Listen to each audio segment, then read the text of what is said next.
The question is, video games aren't fun anymore. That's not a question, that's the title. But are they fun? I just came off of streaming a Pokemon Nuzlocke in which I lost 8 Pokemon in the space of an hour. Which was incredibly fun. I enjoyed that a lot. So let's have a look. Aren't fun anymore. It's a topic I've seen floated around a lot on the internet in recent years, and even more so since the world shut down. With more time to spend on playing video games than ever before, some people are coming to realize that they don't enjoy playing video games anymore. It's a scary thing to come to terms with, accepting that this is something that I've come to terms with over the past year, where there was a time where I went for an entire year period, I didn't play a single thing. I would stream, I would watch videos, I would watch TV shows, and I just couldn't find a video game to get myself into because I was in the mindset, and this doesn't apply to everyone obviously, that in order to play a video game I had to stream it or else I wasn't, being productive, I wasn't monetizing it, and that kind of got in my head and it ruined gaming for a long time for me. And then I started just trip feeding some fun video games that I knew I wouldn't play on stream back into my diet, just like reintroducing carbs back into your diet after being on keto for a long time, and I ended up having a lot more fun that way. But I think that people think that video games aren't fun because they play a lot of games that aren't necessarily made to be fun. They're just made to extract revenue from you. Like all those microtransaction-filled mobile games or games that are battle royale based, free-to-play battle royales that just make you angry, make you upset. Like you can't just sit here and be like, video games aren't fun anymore if you just play League of Legends. A hobby you've enjoyed for as long as you can remember suddenly doesn't entertain you anymore. For a lot of people, it's even more disheartening because they've come to this realization after just managing to get the console or setup of their dreams. Things they strived for years ago. No, the problem there is the PS5 just doesn't have any games. You can't say that video games aren't fun if you just don't have any video games to begin with. Finally tangible and right in front of them, but they just don't have the drive or want to actually do and experience those things. PS5 owners be like, no, dude, we have games. We have a remake of another game. We have like a sequel. We have like Ratchet and Clank, dude. We have a Spider-Man, I think. These are things I had to come to terms with throughout the last 2 years. Now, I know what you might be thinking. Strixo, isn't it a bad idea to try and make a career out of making videos online about video games when you don't enjoy playing them anymore? And yeah, I'd agree. Not exactly the best decision. That's not gonna stop anyone. So you kidding me? I've been playing video games for as long as I can remember. I can remember the first time I held a controller. That's Pokemon background music. Vividly. Also, what were they doing with that? What were they doing with the Xbox controller? They literally looked at a brick and said, yes, that'll be a fantastic controller. Yes, let's use that one, shall we? The sheer size of the Duke, way too massive for me at the time, but all that was just background noise in my head compared to the fresh sights and sounds of what is now my second favorite entry in my favorite franchise ever. Gaming during this time period was limitless. I had no concept of developer or hardware restrictions, the limits of pre-generated responses from NPCs or content in the game to consume. Halo was an infinite universe to create in and experience. Spyro had no end to the amount of dragons I could rescue. Hell, I can remember using an action replay in Pokemon Platinum, using the walk through walls cheat, and accidentally finding Shaman at the end of this long path of flowers. It's just cheating, that's disgusting. I have a counterpoint to this whole argument here, which is maybe it's not the video games that changed. Maybe it's you that changed. Maybe you grew up, you became an adult, and then your priorities shifted, and then you just realized that you don't enjoy the same things that you did when you were a kid. Because when you're a kid, everything is new, everything's novel, everything's fun. If you ask a child to play a game that just released now, they're gonna be like, oh, the funny colors on the screen, let's fucking go. And then 20 years in the future, they're gonna have the same nostalgic memories that you have for those games now. It's just that when we get older, our priorities are different to when we were younger. And also, when you're younger, you just find more entertainment in things that aren't really that entertaining to begin with anyway. Not to say that Halo and Pokemon aren't actually entertaining games because they're all great. Babies are dumb. And they love everything. Now, obviously, I grew out of this mindset eventually, especially after reading a bunch of magazines that delved into the specifics of games and interviewed developers on what they thought about their projects. Thank you, Game Informer. But my love for gaming never subsided. I moved on from consoles after getting my first computer, and in 2016, I managed to save up enough money to buy the hardware of my dreams. With this, I could run any game on the market, and I used it to run a lot of games. Come early 2021, it was time for me to upgrade. And after managing to walk into a Best Buy and just randomly come across a 3090 that I wasn't even looking to buy at the time, This talk about PC upgrades reminds me of when I got my first laptop. I was so excited. I thought my entire life was gonna change. Up until that point, I'd only ever played on consoles. But this, I bought myself a laptop I'd saved up for months, and I thought, this is gonna be it. Maybe I'll be a PC gamer now. Oh my god, think of all the PC games that I could play. I got so excited. I've made a Steam account, I signed into Steam, I looked at what I could download, and the first thing that popped up was a demo for Mafia 2. 2. And I was like, ooh, dude, I'm gonna be a PC gamer. Here we go. So I downloaded the demo for Mafia 2, which, by the way, took like 2 days because I was on AOL internet that downloaded at 2 kilobytes per second back then. But I didn't mind because I was just so excited about what I was gonna do.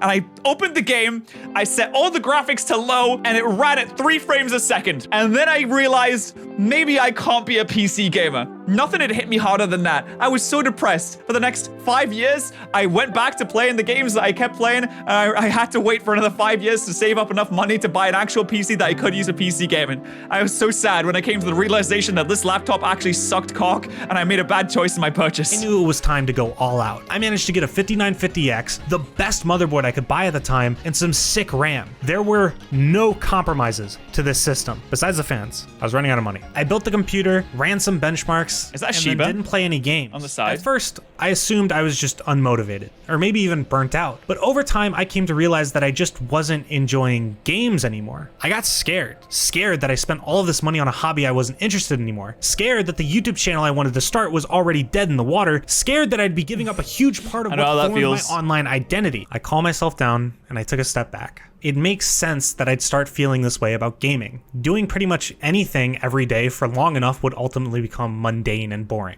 So I Not eating. I love food. Could eat food every day. In fact, I do. And I still love it. It's asked awesome. myself, what can I do to have fun with playing games again? For a while, I was stumped. But during my time, I decided to just take a break and work on my Ultra Kill video. And while that was technically still gaming, This game looks it was insane. mostly for work, and I could take the time to figure out what I wanted to really do about my This is problem. like Doom on What I found, steroids. though, is that as I was taking a break from playing games for the most part, my desire to play them started rising again. But once I actually managed to get into a game and started playing, my desire to continue playing them would immediately fall, and I'd get off of it within 30 minutes. What Ooh, really? 30 minutes? I was gonna say absence makes the heart grow fonder. The more that you're away from doing something, the more that you want to hang out with them. Like you say, take your family, for example. If you live with your family for 18 years, they're like, oh, I hate them, it's so annoying. But when you move away, you kind of start to miss them. You kind of start to miss the little quirks that you see on a daily basis. You miss hanging out with them, and it makes those points where you can hang out with them even better. So staying away from something for a while is actually a good way to get yourself back into I came to realize is that I had no variety in what I was playing. I would get on my computer and boot up the same FPS games. That's a just huge open problem. up Minecraft, which I've been playing for years as well. I decided to actually take the time and figure out other genres of games I could play, and I've never been happier for it. I realized that what I was experiencing overall wasn't me not finding games fun anymore, I just wasn't finding FPS games as interesting. Throughout 2021, That's a huge problem as well, is motherfuckers will be like, there's no games to play, there's nothing to play, I hate video games, it's so boring now. And then boot up their 75,000th game of Fortnite. I started to enjoy games a lot more when I expanded my horizons, and I'm gonna sound like a weirdo, a creep, a hipster for saying this, but I started playing indie games, and I realized, oh wow, there's a lot out there that's actually really good that I never would have tried before. And that's actually when I got the Xbox Game Pass. It's not a sponsorship, it's definitely not a sponsorship, but it allowed me to just download a random amount of things, and it made me enjoy games so much more. I decided just playing to take different the effort things. to branch out into different video games. And what I learned was that I still enjoyed playing video games. I just needed a breath of fresh air. I played games like Breath of the Forza Wild? Horizon, Monster Hunter, Ghost Runner, spent some time on Spyro, replayed Sonic Generations, Sonic Unleashed, Cities Skylines, Dark Souls, Demon Souls. All of these games made me appreciate just playing games in general and reignited my love for the hobby. This peaked when Halo Infinite was released. For 6 years, I waited for a follow-up to Halo 5. I watched any lore video I could come across. Ooh, and you got Halo Infinite. Well, that's rough. Halo Infinite is fine, honestly. I was a massive Halo fan back in the day. Halo 3 was my jam. I absolutely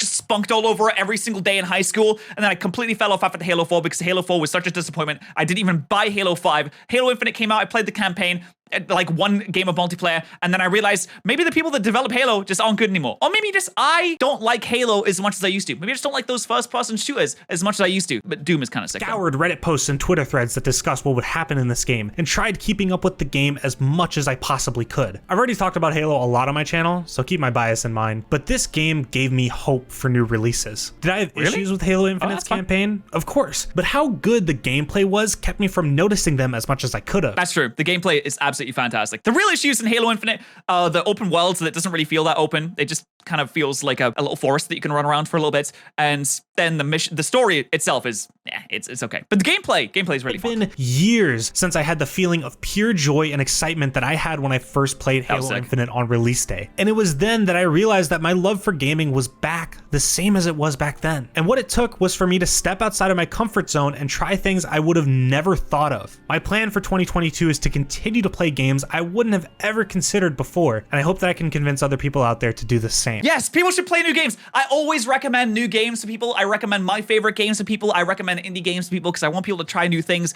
rather than just logging on and playing the 77,000th game of Apex Legends or playing through Pokemon Platinum again, except this time I'm totally going to use a Staraptor and I might use a Star Pokemon too. I'm probably going to like take Infernape or something like that. You need to try new games. I'm actually playing a game called Griftlands right now. It's like a roguelike and it's a card game as well, like Slay the Spire and Inscription. It's really fun. I've been enjoying all those games so far. So it's just nice. You just have to branch out sometimes. Just try something new. People who came to this video looking for a solution, I'm sorry to say I don't have one. I know that growing out of a thing you loved for so long is tough. And the fact that the child version of yourself could look at everything around you and scream about how you're not taking advantage of it is frustrating to know. But it's okay to not want to play video games anymore. No one's forcing you to do so. And I hope that whatever you're doing now can find you some sense of enjoyment. If you still want to play games but don't find yourself interested, all I can do is give you advice that worked for me. Step 1 is to just take a break. I know this sounds a bit sarcastic, but picking up new hobbies or even just engaging in different forms of entertainment can be fun and exciting. When I first picked up watching anime and films, I was almost overwhelmed by the sheer amount of options I had for things people considered timeless classics. Oh, that's me with anime now. Back when I was a kid, I thought there were only like 5 anime. I was like, oh, there's Dragon Ball, Pokemon, Yu-Gi-Oh, there's One Piece and Naruto, and that's it. That's all of the anime. That's all the anime that exists.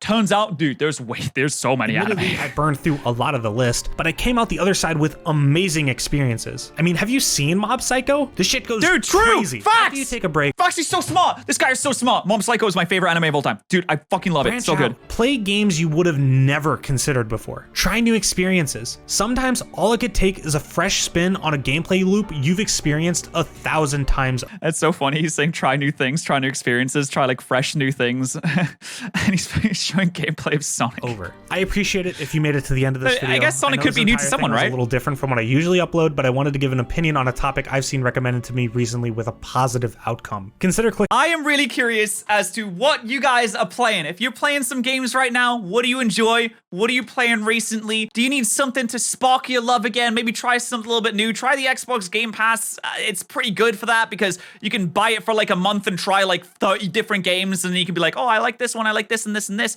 Then it gives you the opportunity. It's pretty risk-free where you can just try new things. And if you can't you can't pay for things, maybe you could download some free games instead. There's a lot of free games out there, and then that can get you into a genre. Maybe you try a free game of a certain card game or a roguelike or a sports game, and you're like, I kind of like this, and then you can go and buy some more games from that now that you know that you like it. But what are you playing? Let me know. I'd be interested to hear about it, and maybe if you aren't playing some games right now, you get back into it, hopefully. Anyways, if you want me to watch a video, toss it in my Discord server. Links in the description.